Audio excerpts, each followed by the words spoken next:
And this will help us to understand that if an experiment is done multiple times, how we can derive the probability measure if I know the probability measure of the uh, assigned of the outcomes of the single experiment. So let's take a very simple example. Suppose there is one coin which is flipped two times, okay, or it's a flipping of two coins. So what are the outcomes if you flip two coins? The outcomes are either both are head or one is head and another is tail. First is tail, another is head, and or both are tails. So outcome I can return as omega, HH, HT, TH, and TT. So let's construct the singleton events E1, E2, E3, E4 such that E1 denotes HH, E2 denotes S3, E3 TH, and E4 TT. Now these are a finite set, so you can just take sigma algebra, which is the power set of omega, which will contain all of these events and all possible sets. So now we have to assign the probability. So how can we assign this? Let's take an arbitrary assignment, right? Remember, this is a discrete probability space because this is a finite set. So the way we can do is we take the singleton events and assign probability to them. So let's assume PE1 is 1 by 6, PE2 is 1 by 3, PE3 is 1 by 6, PE4 is 1 by 7. I've taken arbitrary assignments, right? And these all assign the denote the probability of having the corresponding event.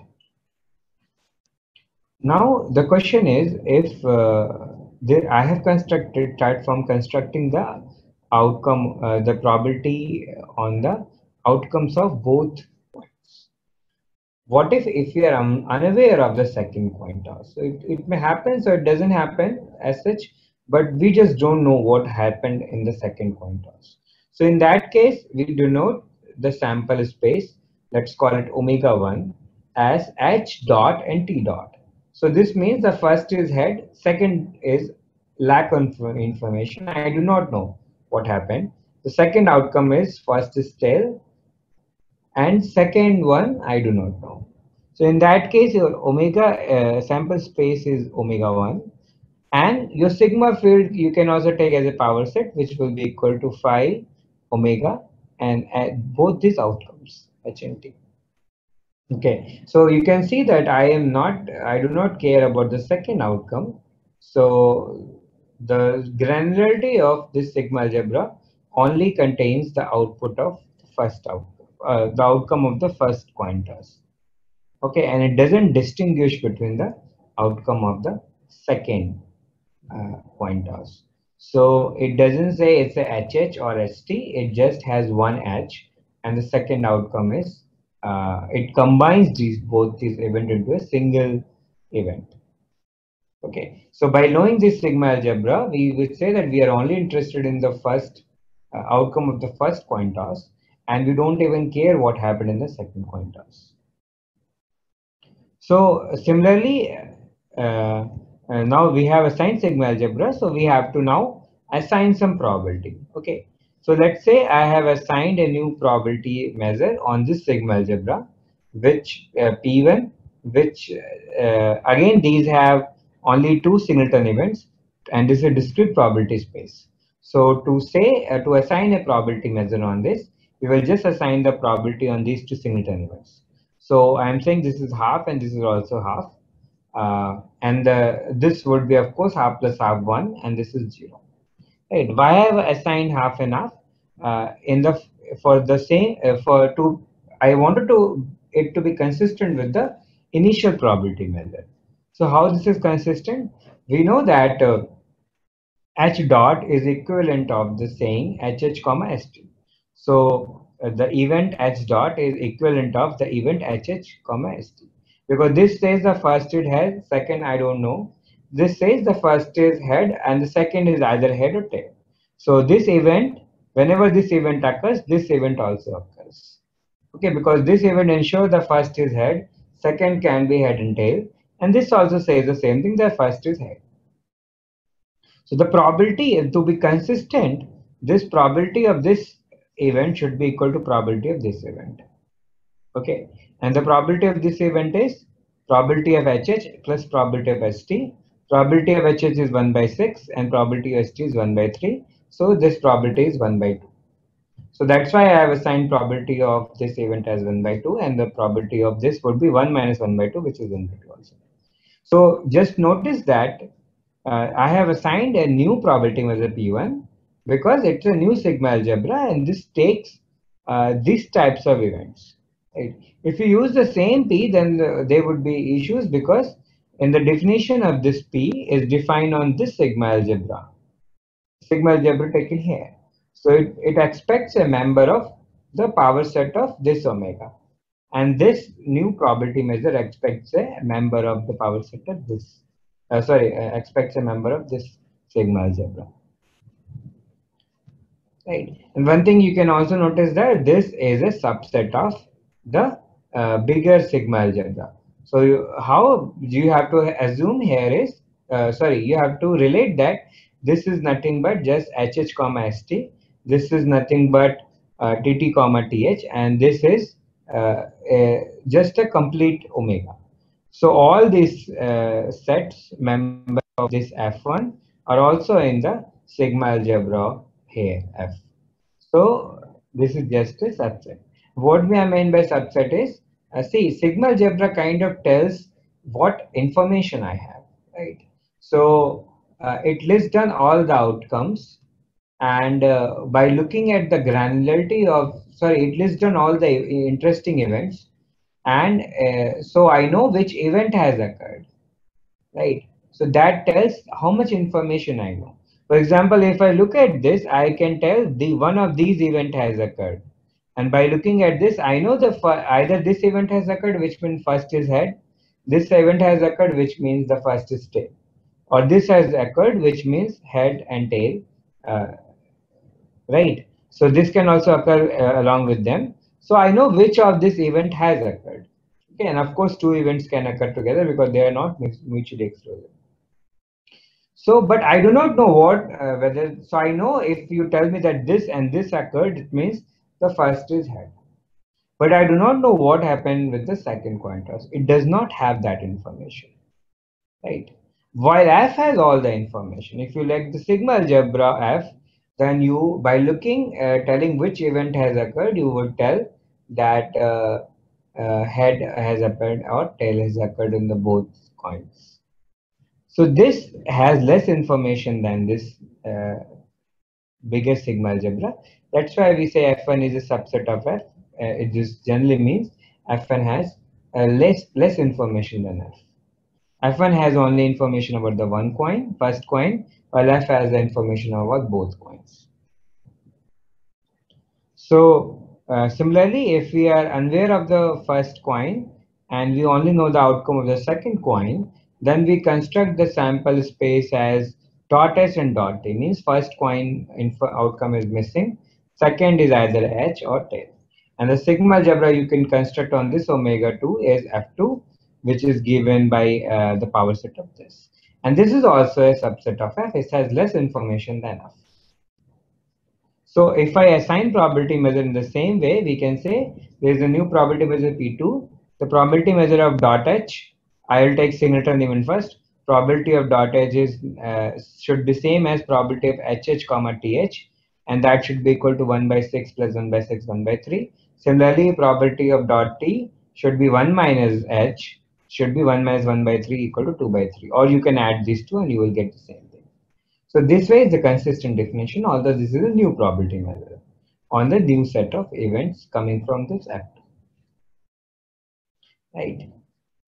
So now what we can observe is there is a bigger sample space which contains all possible outcomes of the two coin tosses. That was omega. Then we removed one outcome and we only focused on one. So if I focus on first outcome, this will be omega 1 sample space, and if I just focus on the second one, this will be omega 2. And similarly, I have constructed sigma algebra F1 and F2 on them and defined P1 and P2. Now we can notice that this omega is nothing but the Cartesian products of omega cross omega 2. So what is the Cartesian product? It means if you have two sets 1 comma 3 and 4 comma 4 5, you take all possible combinations of pairs. First is coming from this set and second is coming from this set. So this will be 1 comma 4, 1 comma 5, 3 comma 4 and 3 comma 5, right? Similarly, omega 1 and omega 2, if you look at this H and H, this will be HH, HT, TH and TT. Okay. So, right, S dot and dot H, I've just dot just means the, just to avoid complex nature, this is just H comma T. This is also H comma T. But here H comma T is the first coin. This is another coin. So if I take a Cartesian product, these two coordinates, this will make the, each pair will denote the, it have two elements. One will denote the outcome of the first coin and second will denote the outcome of the second coin. So you can say omega is nothing but omega 1 cross omega 2. Right. So here you can see that this is the one trial of, see, if you look at this two repeated coin toss, right? You take one and you do the toss it and you do it, toss it again. Omega 1 and omega 2 are actually equal. This dot just means the 1 and 2, but this is also means the coin is head, this is tail. This is also means coin is head and tail. So they are kind of same sets. I've included dot only to avoid confusion. Which coin is this, right? But if you look at one coin, this says the outcomes are head and tail. If you look at another coin, this is also the same set, which say outcome is head and tail. So these are this is the first trial. This is another trial, and the sample space of the repeated trial, which contains both the trial, is nothing but the Cartesian product of the two trials. Okay. Similarly, if you do it multiple times, like n times, you can take omega 1 cross omega 2 cross omega 3 up to omega n. Okay, so repeated trials, sample space can be written as the Cartesian product of the individual trials. Similarly, in this case, you can see I have assigned probability measures such that it's consistent, right? It just shows that the probability of the two outcomes should be taken in a way such that it matches the outcome of the individual. The probability of each individual coin tosses should be taken as summation of all the possible outcomes of the two coin tosses which reflect the same event. So, but one thing we can notice here is that if I go other way around, so I've defined PHH and then I defined PS dot and P dot H. If we just think that PHH is here, it comes out to be equal to 1 by 6. And if I multiply these two, 1 by 2 and 1 by 3, I am also getting the same answer. So somehow here in this assignment, what I got is PHH is equal to PS dot into P2H.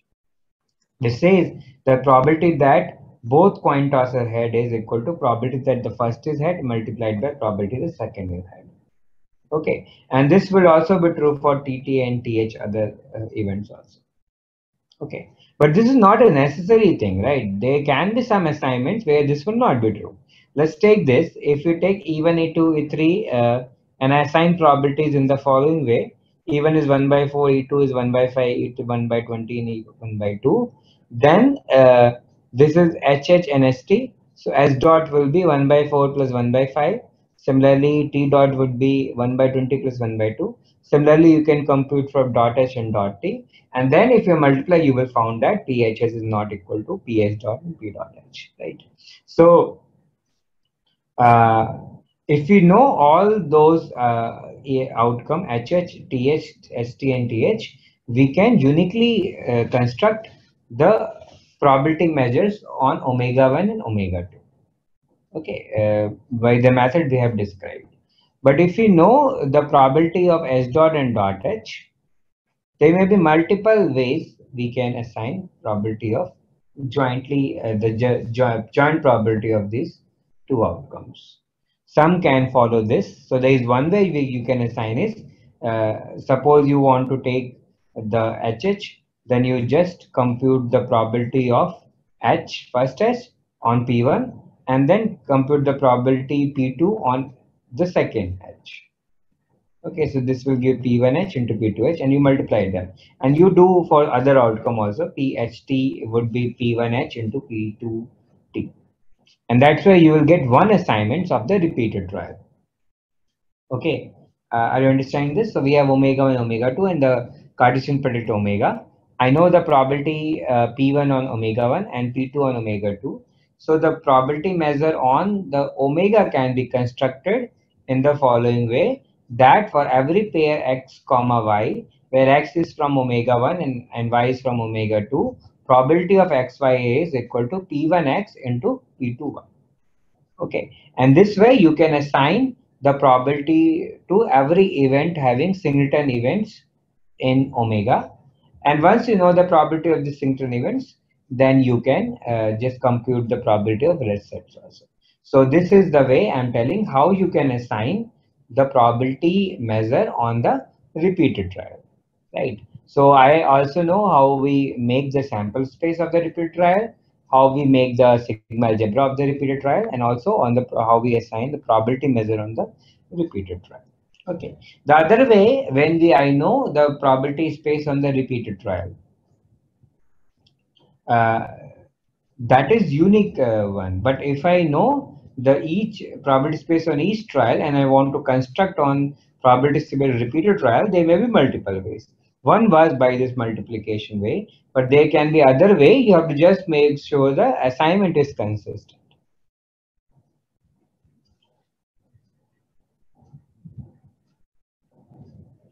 So we can take one more example, which will also tell how we can create a sample space by containing two different types of outcome. So let's assume we throw a coin and we are interested in knowing which side a coin hits the ground and how many flips in the air. It both are outcomes. So every outcome which can be written as, if you try to write down all outcomes, they will be written as H0 T0, which means you got head and there is no coin toss. This means you got tail and there is no flip. This is you got head and there is a one flip. This is tail, and there is a one flip. This is you got head and there is two flips, and then you have tail and there are two flips, like this. So every outcome would be like a pair, which is first would be HOT and second would be a number, a non-negative integer. Okay, so the outcomes are countably infinite, right? Why? Because it can do any number of flips which are countable infinite, uh, and then for each there will be two elements, H0 and T0, right? So this will be again also you can map them.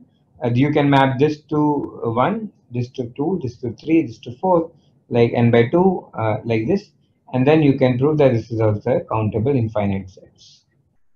And again, we can show that this omega is a Cartesian product of two separate outcome space, sample space.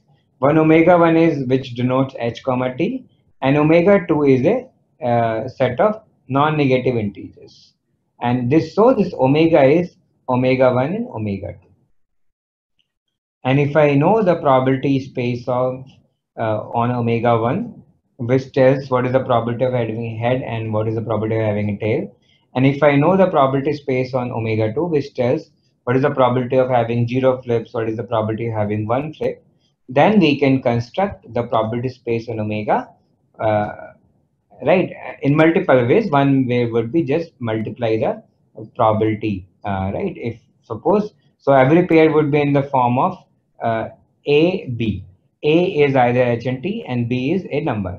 So the probability of this AB would be equal to this singleton event having AB would be equal to probability P1 on of A and multiplied by probability of B. Okay, this is one assignment. And you can do other way also. You have to just make sure that it is consistent so that the probability of here probability of uh, H P1 of H should be equal to P1 P2 of sorry, P1 of H should be equal to the probability that you got head is should be equal to probability that you have head and you got 0 flip, plus probability that you have head and you have 1 flip, plus probability of P head and you have 2, and like this, plus a plus like this. That is what I mean by consistent, because if you take the union of all those events, H0, H1, S2, Hn, then if you take a union, this will represent the same event of just having the first coin toss as head. So the probability, if you assign, they should be consistent. On the other hand, if I know the probabilities on omega, it is easier to construct probability measure on omega 1 and omega 2, right? So suppose you want to construct the probability on omega 2, then I know the probability of 0 is probability should be equal to probability of H0 and T0 plus T0. Similarly, probability of 1 should be equal to probability of H1 plus T1, right? That should be the probability measure.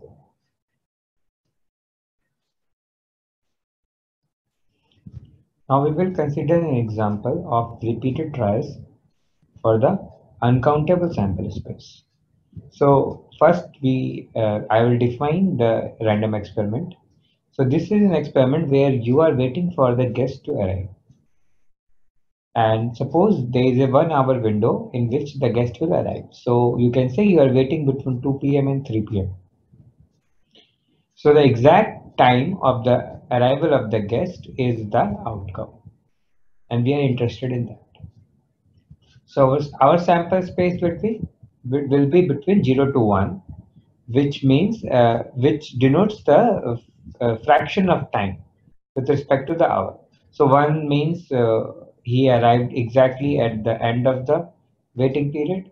0.5 means he arrived after half hour. Zero point 0.3 means he arrived after 0.3 hours. So in this case, the outcome is denoted by omega. Omega can be a real number between 0 to 1. So this is our sample space. What will be the sigma algebra? For sigma algebra, you can construct a Borel algebra. And in that case, each element of that sigma algebra would be either an open interval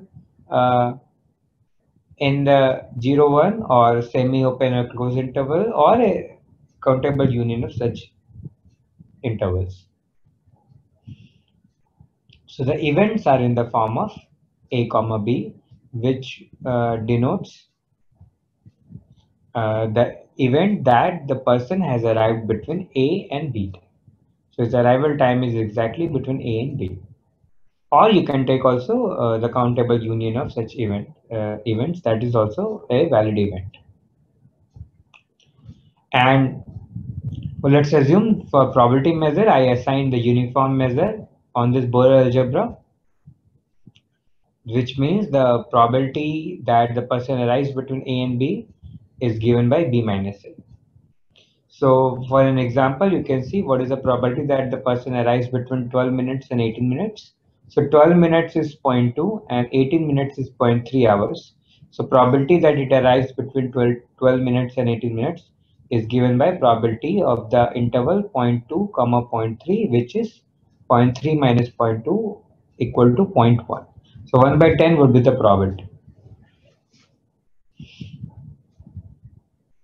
Similarly, if someone asks you what is the probability of the event of this form, which means the person either arrives between 0 to 1 by 6 hours, or he arrives 5 by 6 and 1, right? Which is another way to say that the person arrives either in the first 10 minutes or the last 10 minutes.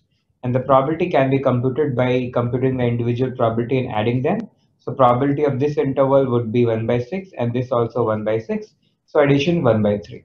So the probability that there is a 1/3 probability that person either arrives in the first 10 minute or the last 10 minute. And because the uniform measure, this 10 minutes interval has the same probability regardless of where they are. Okay. So now this is one experiment. Now if you do this experiment twice, right, you either wait for two different person, two different intervals, or we can say that we are waiting for the arrival of two persons. Okay, and the arrival time of the first person and the second person, these together make the outcome. So the outcome of this experiment, which is a repeated trial of the weighting, uh, is in the form of this pair A comma B. I'm not using this particular type of parenthesis just to avoid confusion with the open interval. But this is just means it's a pair A comma B where the first element shows the outcome of the first trial, which is when the first person has arrived, and B denotes the exact arrival time of the second person. So when I say 0.2 comma 0.3 pair, it means the first person has arrived at 0.2 hours and the second person has arrived at 0.3 hours. So what will be the sample space here? Sample space would be Cartesian product of 0, 1, comma 0, 1. Okay. So it means that every sample space is the set of all outcomes. So every outcome is a pair. Right. So if you take this and you take every element of this Cartesian product, the element will be so this set Cartesian product of this set is made from all possible pairs between 0, 1 and 0, 1. So every element of this set would be in the form of A comma B, and that is the outcome of the event. And then we have to construct a sigma algebra on this. So how do we construct a sigma algebra on this? So any event, if you look at, would be of the following format: that the event is made from all possible outcomes, where the first outcome is between A1 and A2, and the second outcome is B1 and B2. Right, recall in the single trial case, we said the events are of the following format: A comma B, which means the event is, the arrival is between A and B. Okay, we can also say the in other notation that every event in the single trial case was of the form A1 comma A2, which denote the event that the person has arrived between A1 time and A2 time. Here there are two persons, so the event will be of the following format: that it denotes the case when the first person has arrived between A1 and A2 and the second person has arrived between B1 and B2. So set of all such possible outcomes which satisfy this will be an event. And if you look at this, this is nothing but just the Cartesian product of this open interval with the another open interval B1 comma B2. Okay. So just to try to convince yourself that if you do a Cartesian product of these two open intervals, you get a set containing all possible points where the x coordinate is from this and the y coordinate is from this. So how does this look like? A1 comma A2. So open interval A1 comma A2 is this and B1 comma B2 is this. So cross product of this will be a rectangle, because see, the idea is you want to construct a set which is made from all pairs where the x coordinate is from this, which is the first coordinate, and the second coordinate, y coordinate, is from this set. So this is that set which you are interested in. In this, every point is made such that the x coordinate is between these two, A1 and A2, and the y coordinate is between B1 and B2. So this rectangle denotes this Cartesian product. So what will be the size of this rectangle? And again, event can be either of this form or any possible countable union of all these open intervals. So this rectangle plus this rectangle, the union of this will also be a possible event. So one measure, if I want to assign the uniform measure, that uniform measure will be just the area of this rectangle, which is given by A2 minus A1 into B2 minus B1. That will be the uniform measure. It will also be a Lebesgue measure on two-dimensional. Another possible measure would be A2 minus A1 square into B2 minus B1. This is not uniform, but you can verify that this is a valid probability measure. So there are many such measures defined, and that some of them will not be even in the product form, right? And that exactly depends on how waiting period actually exists. What is the physical interpretation of those waiting period? Like if I do this experiment and then I calculate this probability, then what will the probability will look like? So let's stick with this uniform method. So let us understand this. So I'll talk about some particular events and then we will decide what is the probability of this under the uniform method. So let's assume, consider this event that the first person will come first. Okay. So this means I am interested in the event where of all the possible outcome where the first element in the pair is less than the second element in the pair. So remember, this outcome denotes uh, the outcome where A is the arrival time of the first person and B is the arrival time of the second person. And I'm interested in the all the outcomes where the first arrival time is less than the second arrival time, which means A less than B. So what will be the probability of this?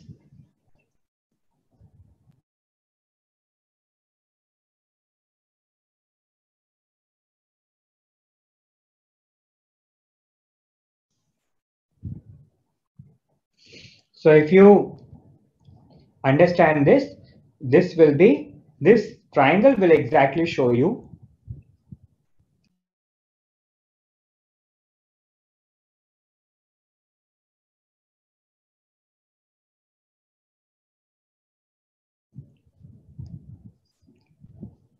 this triangle would exactly denote this event that the x coordinate is less than the y coordinate. And I said the measure is the area of the set. So in this case, the probability of this E would be nothing but the area of this rectangle, which will be equal to half. Right? It's a uniform measure. So this triangle and this triangle would be have equal probability, and so they should be half.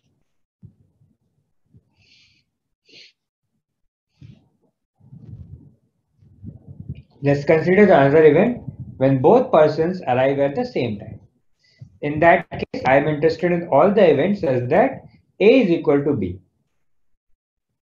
Right? So what does this event look like? This is a line. This is the line where x coordinate is equal to y coordinate. And what is the area of this line? That will be the probability. So probability of this line is 0 because the area of this line is 0. So here we can say even if E is uncountable, this line is an uncountable set, the measure of this size is 0.